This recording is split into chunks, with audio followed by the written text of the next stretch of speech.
Our next presenter, Odie Cole. And it says here on the card, Odie Cole, a human being. And I can't believe I said Cole, because all I know him as is Odie. Wayne Irwin Kazunori Cole. That's the official title. He goes by the singular moniker Odie with a period. He was born in Takakawa, Japan in 1965. Growing up, he freely enjoyed both American and Japanese cultural icons like cowboys and samurais, peanut butter and jelly and rice balls, and the music of Roger Miller and the Japanese Drifters. As a musician, he's had the privilege of writing, recording, and performing with some of his favorite artists, including longtime best friend and musical collaborator and resident genius Eric Sandin. Someone who is trying to learn how to love and to be loved from San Antonio, Tejas. Odie. I brought tissues for people. I should have thrown them out before she got up here. She's such a beautiful person. Also, thanks Adam for stealing my bit. Sorry, Lisa.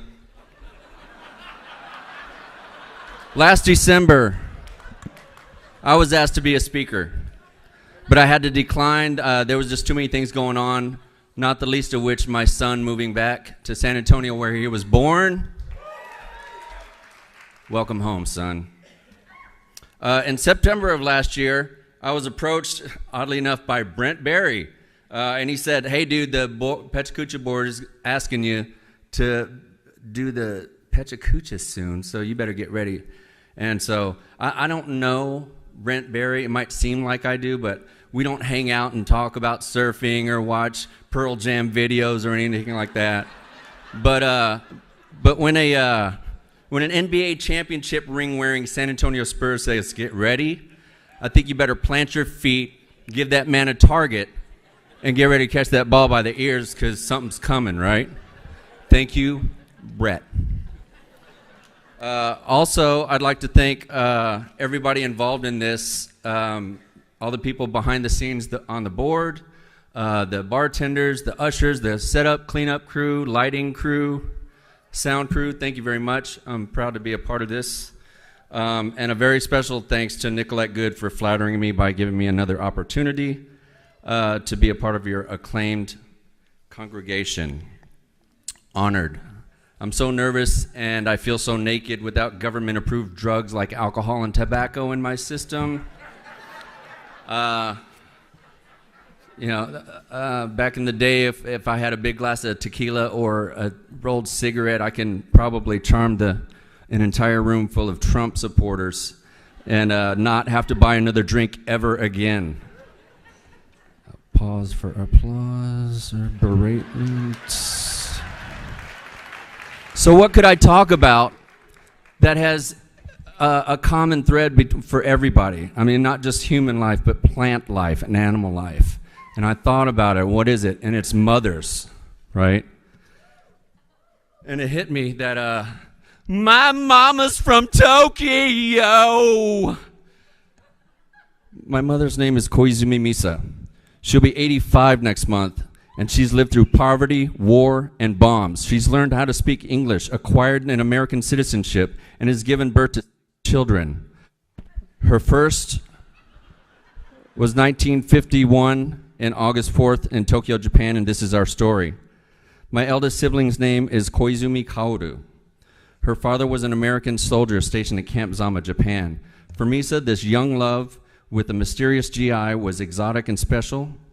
But this is 1950 Japan. It's only been 5 years since the United States dropped Little Boy and Fat Man on Hiroshima and Nagasaki, atomic bombs that killed over 129,000 citizens, so interracial couples are still a bit taboo. And this GI goes AWOL from mom's life, bequeathing his portion of responsibility of the unborn child to his teenager, soon-to-be mother, who's still just living with her parents and a 7th grade education. Kaoru is 3 years old when she meets a Japanese man who is employed as a warehouse stalker at the base exchange on Camp Zama. He seems very responsible and was kind. He loved children and said it didn't bother him that Kaoru was fathered by an American. They get married and shortly after have the first of 3 children together, a girl named Kinue.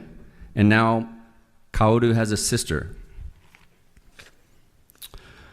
Now mom, her husband and 2 children were struggling to make ends meet when she learns that she is pregnant with her 3rd child. And adding to the hardship, her husband is fired for stealing and selling goods on the black market. Now mom insists on looking for a temporary job to help out, but she is forbidden in this archaic patriarchal society. Her husband, who just stays home and drinks, now has 4 mouths to feed and begins to feel the stress of unemployment, favoring Kinue and mistreating Kaoru. My mom asks her parents to take Kaoru in while she tries to figure things out. But she also starts to wonder if growing up as a half-breed in Japan would be too traumatic for her daughter.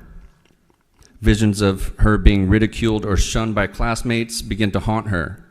Her apprehension is not unwarranted, as I myself remember having to endure Pearl Harbor Day beatings, starting about the 4th grade and continuing each year at every school I ever attended until I went back to Japan for high school. Mom hears about an American family living on base having 2 older boys and a girl that was the same age as Kaoru. The couple no longer can have children together, and they're looking to adopt. And weighing her options, she makes the painful decision, and on December 22nd, 1955, Koizumi Kaoru becomes Joyce Warren. Mom is understandably distraught. She tries desperately for a year to make things work out for her broken family, but her husband is still unemployed. And with no feasible change in the near future, she goes against all of Japan's societal mores and requests and is granted a divorce. She takes her 3 children and moves in with her parents again. 2 years later, my dad enters the picture and marries Mom. She gives birth to me and my little sister, Sherry. By now, our older 3 siblings are in high school or about to be when Dad gets his orders to be shipped to Vietnam. This is my first time in America. We all would have to move to the United States and live with his parents in Iowa, of all places. And even though Dad wanted to officially adopt Kinue, Takaichi, and Shinjiro, my older siblings, as his own, they didn't want to go. And Mom realizes that the situation would be just like Kaoru's, except the ridicule would happen in America. Yet another life-altering situation for my mother. It was decided that her sister would take the 3 older children and remain in Japan with my Oji-chan, who's my grandfather. And I would travel with my folks, with my little sister, and it would be 10 long years before I would see my older siblings again. Ever since I can remember, Mom begins every day of her life taking rice and green tea to an altar in a prayer room that faces east. Candles and incense are lit while she prays in meditation for about an hour. The evening prayer lasts 20 minutes, and the tea and rice are removed to be had with her evening meal. Every day this happened without fail. And as children, Sherry and I were never forced to take in any part of this except for certain days of the year. And one such day was August 4th, which was Joyce's birthday. Mom would wake us up and we'd burn incense and say a prayer for the eldest sister we'd never met. And every year this would happen without fail. And with the burgeoning technology in the 90s of this new thing called the internet, Dad starts going onto these online chat rooms asking about long-lost relatives. And on December 26th, 1996, after dozens of dead ends, wrong turns, he makes a call to Louisiana, and it's our sister Joyce. Mom takes the phone and hears for the first time her adult voice of the first child she'd ever had. It was 42 years later, 2 weeks and 2 days in the making, and on January 1997, at my apartment next to Trinity University, Mom and daughter are reunited. It was an event worthy of Oprah Winfrey special. The tears flowed, and no one spoke a word. The resemblance between them was unmistakable. April 22nd, they go to Sagamihara, Japan, with my mom to see my grandfather, and he immediately recognized her and started relaying stories about being on his bicycle, riding her around in the village. It had been a long travel day, so it was decided that reminiscing would be done in the morning, but at midnight, Oji-chan is taken to the hospital for heart complications. He says he's ready to die now. In less than a month, he's dead. In 1 month, on January 7th, 2017, it will be the 20th anniversary of having the eldest sibling back in our lives permanently. As a person, Joyce has suffered and endured every bit as much hardship as our mother has, and is just as strong. We spend virtually every holiday together, and at this point, Joyce has spent more time with us than she ever did with her adopted family. Thank you.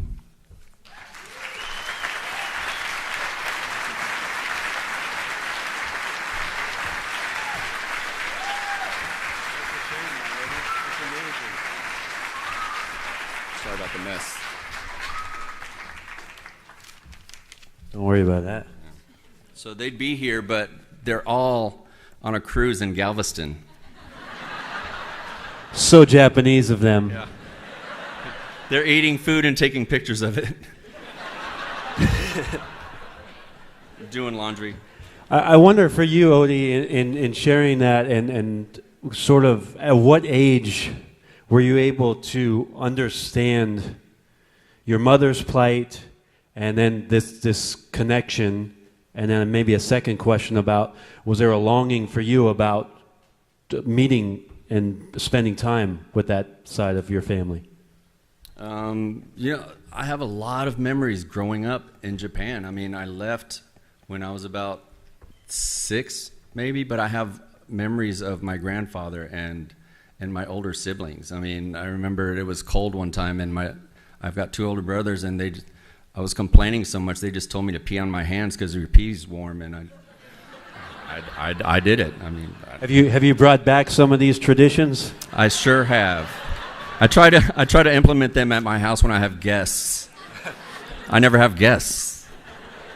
So they're on a trip. Will they be here with you for the holidays then? Yes, they'll be back next week. Excellent. Yeah. Can I ask you about music? It seems such a diversion from what you just shared with us, but I have to ask you about it. Last fall, I was there with you and Eric and Joe Reyes when you guys did the I don't know, are there any people here who were down at the Majestic and Empire last year when they played and did the musical journey both through the Majestic? They were at the Empire and Majestic Theater, and we crawled underneath and got to see all the signed walls from all the Broadway casts, and it was an amazing night. Are there some projects right now, Odie, that you're working on musically? Buttercup is pretty quirky. We're always working on something. Our record is coming out in about 2 months, and we're extremely excited. It's the rockinest record so far. And what number album is this for Buttercup that's going to be released? 8, 7, 3, 4, 5, 6, 7. I don't know. 8. Thanks, You, Eric. Thanks, Eric. Thank you, Eric. I'm glad you're here. Number 8. And then lastly, you, being a bit of an Army brat, did that influence some of your musical tastes? Yeah, I think so. It's weird. When I lived overseas, everything was about 6 months late, and so there's a bunch of cultural things that happened that I missed traveling back and forth, like that Randy Beeman guy. I don't even know who that guy is. I don't even have a TV, but I just don't know some things that are really, really just in, you grow up with it. I don't have a lot of it, I was going to ask you about Nod, but we'll save that between us. We'll talk about that later. We can talk about that later. All right. Odie. Thank you.